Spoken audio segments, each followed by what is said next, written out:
Greetings! Hello, everybody. Welcome back to the middle of the order. My name is Steven. We have another TOP for you guys today, and it is the San Francisco Giants. I hope you guys have been enjoying these TOPs that we've been doing.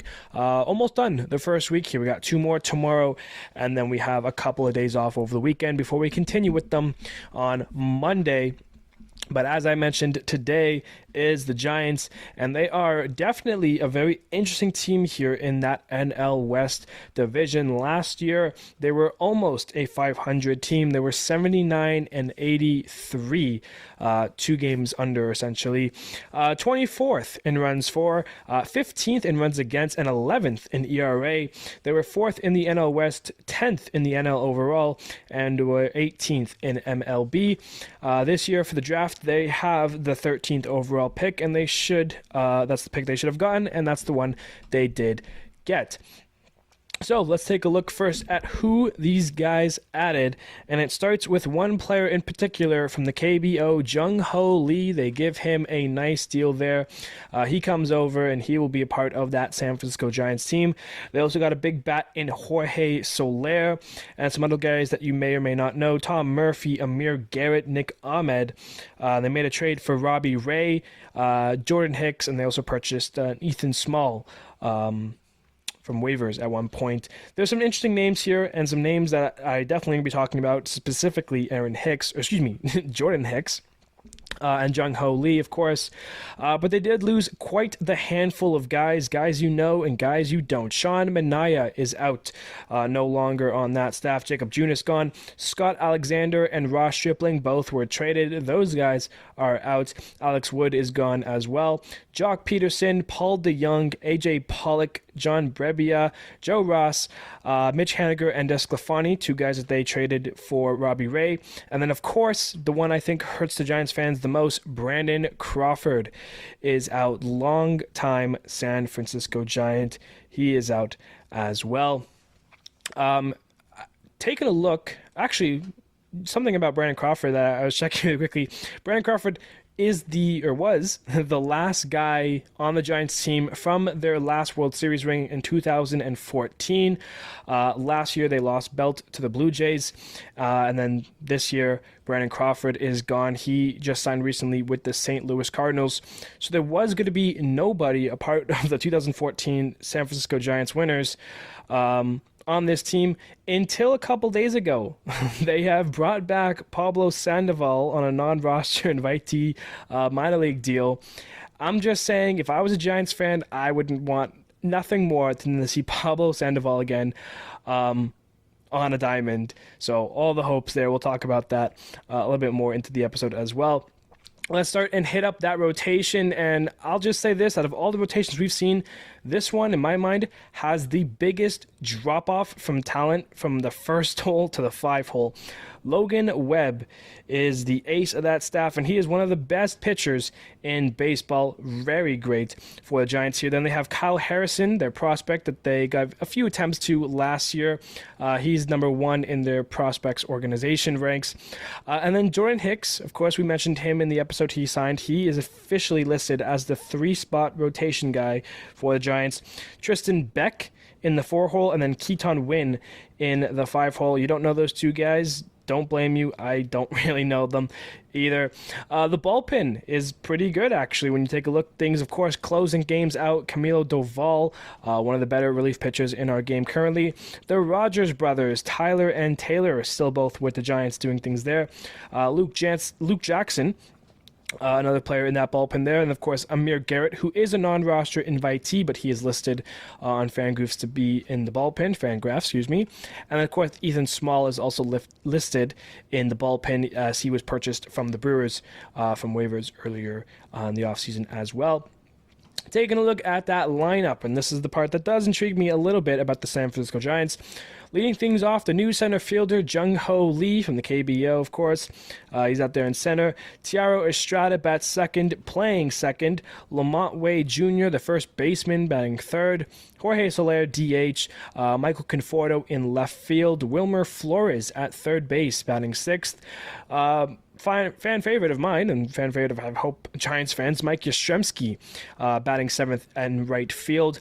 Patrick Bailey, the catcher, switch hitter in the 8 hole. And then Marco Luciano, the shortstop, the second-ranked prospect in the team's organization. He's batting 9th, playing shortstop and hoping to get the opening day nod. And according to Fangraphs, he does.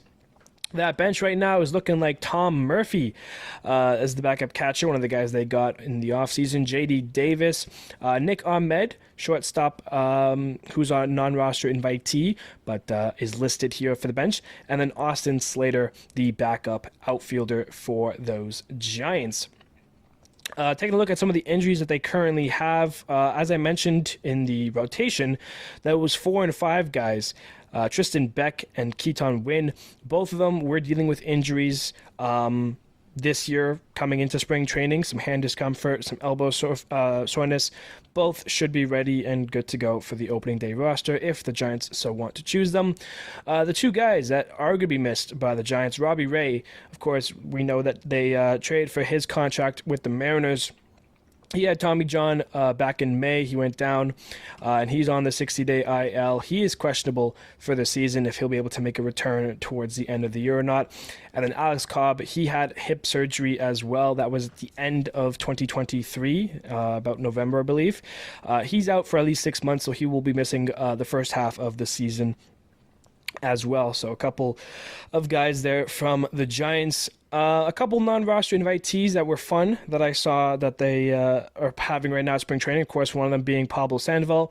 The other one is Yoshi Setsugo, which I think is, 2 names to note. Hopefully, you never know. And of course, I mentioned their prospects, Kyle Harrison and Marco Luciano, both leading the way as the top 2 prospects in the organization. Of course, last year we saw some catchers come up, Casey Schmidt and Blake Sable.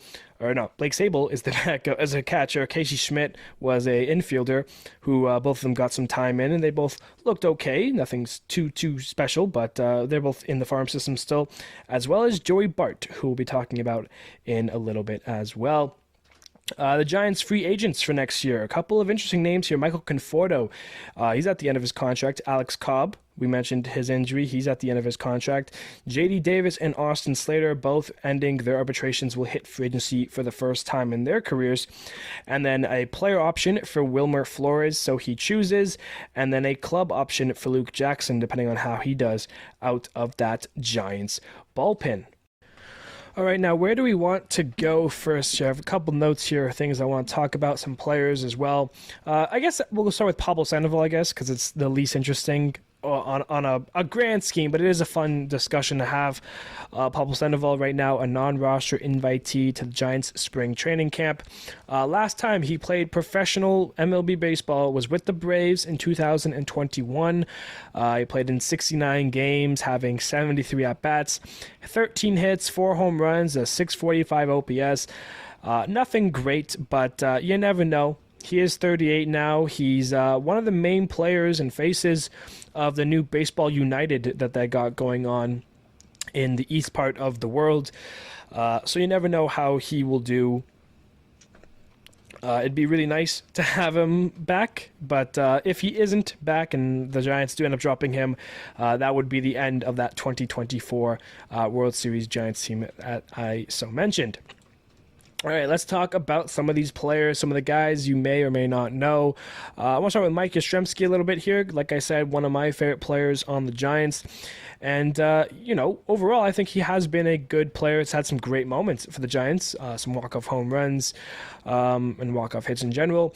Last year, at his age 32 season, he had 106 games played, 77 hits, 15 home runs, a 233 batting average, and a 775 OPS.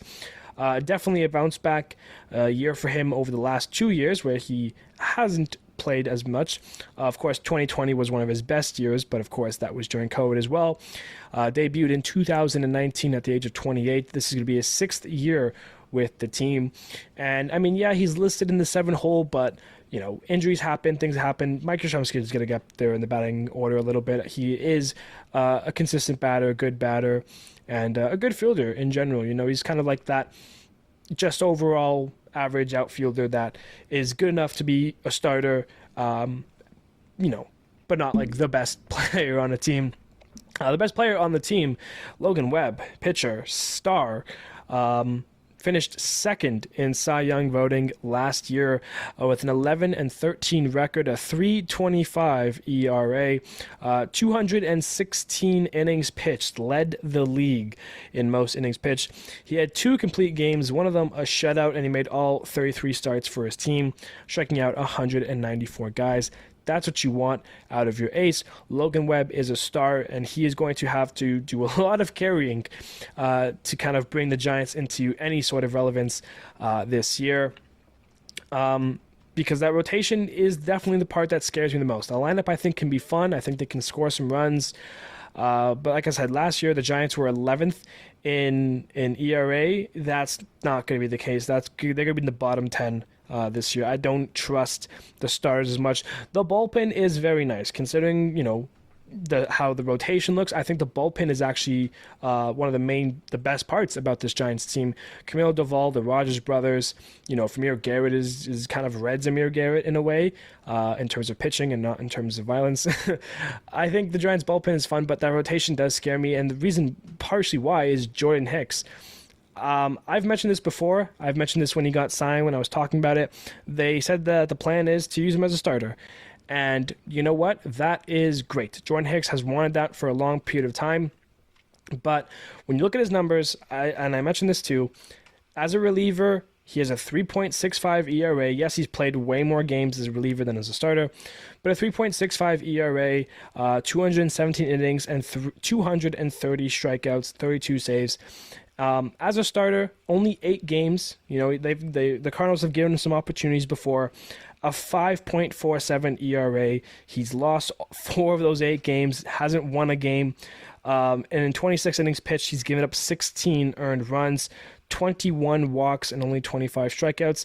I mean, I think Hicks is a great pitcher when he's coming out for the 8th inning. I don't think he is a starter type, and I think this move is going to blow up in the Giants' face. If the Giants really want to get the most out of Jordan Hicks, I think it's from the bullpen. And like I said, they have a great bullpen already.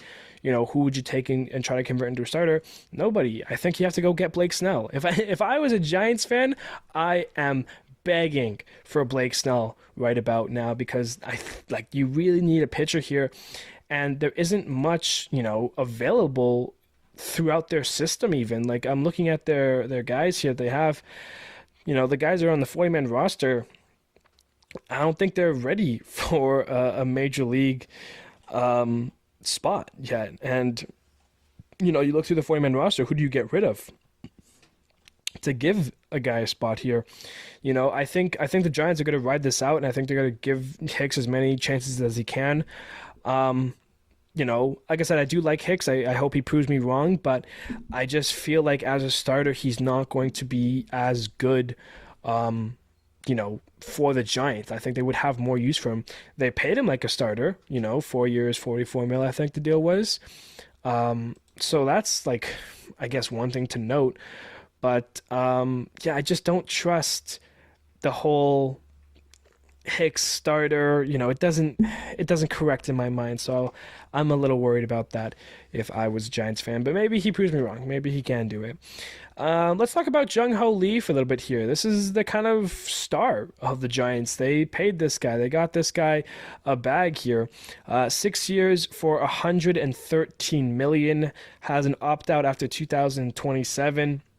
And, it's always interesting to see how a player from the MVP or the KBO come over and adjust. We have a couple of those guys coming over this year, so who knows how he's going to do. Last year in 2023 in the KBO, he had 105 hits in 86 games, 330 at-bats, a 318 batting average, and an 860 OPS. Important to note that in his 7 seasons in the KBO, the lowest OPS he had in his entire career was 812. and that was in his first year. So he has gotten better, has gotten worse. His best year was in 2022. He had 349 batting average and a 996 OPS. He had 23 home runs that year. Last year, only 6. So he's got some power, but I would say it's more the contact. All 7 years, his batting average has been above 300. If the Giants are essentially getting like a Luis Arias type hitter, a lefty, top of the order, gets on base type guy, I think that's really good for the Giants, and I think I think he's going to be maybe the best part about the Giants in 2024, possibly Logan Webb as well. But we'll have to see it in the majors. We've seen some guys who had all the talent in the world in the KBO and the MVP, and they come over and they just can't find it. I.e. not Yoshi Setsugo. Yes, Yoshi Setsugo. I was thinking of Murataki Makami for a second.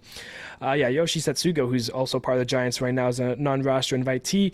Maybe he can figure something out in spring training and find his way on the team for the opening day roster.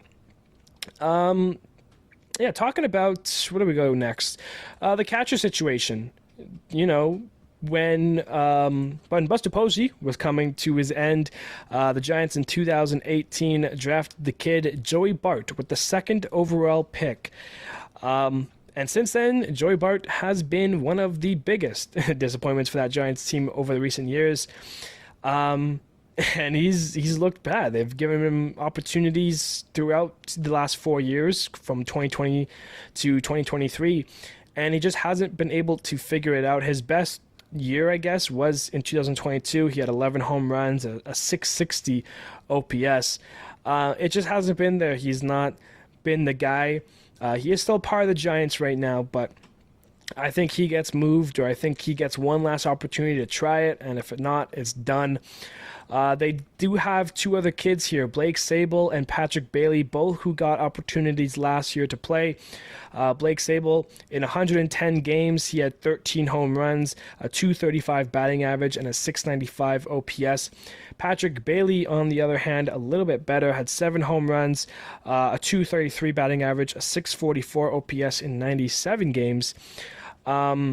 Right now, Bailey is listed as the catcher, and Blake Sable is actually listed as a farm system piece because they did also sign Tom Murphy. So they essentially have 4 catchers here, Murphy being a veteran who's done it before, who's not been a star, but he hasn't been a bad catcher. Bailey, Sable, and Bart, these young kids, 2 of which got their first opportunities last year, one of which who has been getting opportunities and was supposed to be the future and just hasn't panned out. The Giants are moving on from one of these guys. I'll tell you right now, I'm sure one of these guys gets traded. In my mind, it's Joey Bart, possibly Sable or Bailey. But the Giants have a collection of catchers right now that they do not need, so it'll be interesting to see where one of them goes. It is important to note that Patrick Bailey finished 7th in Rookie of the Year voting. So, that OPS is 644. If you're been a baseball fan and you're just kind of listening to this, and you're like, oh, wow, that's a low OPS. It depends on the outlooks here, and for a rookie, it's not awful. And considering the amount of games and opportunities that he got to play, it was still a very successful year for Patrick Bailey. That's probably why he is listed as the catcher for the Giants entering 2024. Overall, it's going to be a tough year. The Giants have some nice pieces. They have some great players, and like I said, Logan Webb, definitely one of those guys. But his clock is going to eventually start running up on them. I don't think he's going to be around for too much longer here as I try to find his deal here. It's a 5-year deal. Never mind, they signed him to extension last year. I did forget about that. He's going to be around until 2029, so don't have to worry about that too much if you're a Giants fan. But yeah, Jung Hoo Lee, what can you get from him? Robbie Ray is not going to be here this year probably. Jorge Soler is a big batter there. I think they can be fun, but it's going to be a tough year regardless for the Giants, in the NL West, facing the Dodgers. The Diamondbacks have jumped them, and the Padres are obviously still a good team as well. Last year, I said they finished at 79 and 83. FanDuel has them at 81.5. So basically, are they going to be a 500 team or not? And the answer is no. In my mind, I don't think the Giants are going to be getting 82 wins. I would take them 81.5 under. Yeah, That sounds right to me. I think the Giants are still going to have a good season, be a 70-win team, but they're not going to get to 80. No, they're gonna finish somewhere between that 80 to or 70 to 80 range. But I think the big thing for Giants fans is Jung Hoo Lee is going to be the most interesting part for your season. If he gets going and he's having a good time, then I think Giants fans can have something to watch, something to look forward to. Logan Webb starts. Then maybe Jordan Hicks, maybe if he proves me wrong. But yeah, that's going to do it for our TOP for the Giants. Thank you, everybody, so much for listening. This is our second one today, which means no more. So you guys have the rest of your Thursdays to enjoy. I appreciate you all. Thank you so much. And I will see you guys tomorrow for 2 more episodes. So yeah, thank you, everybody. And I will see you guys tomorrow.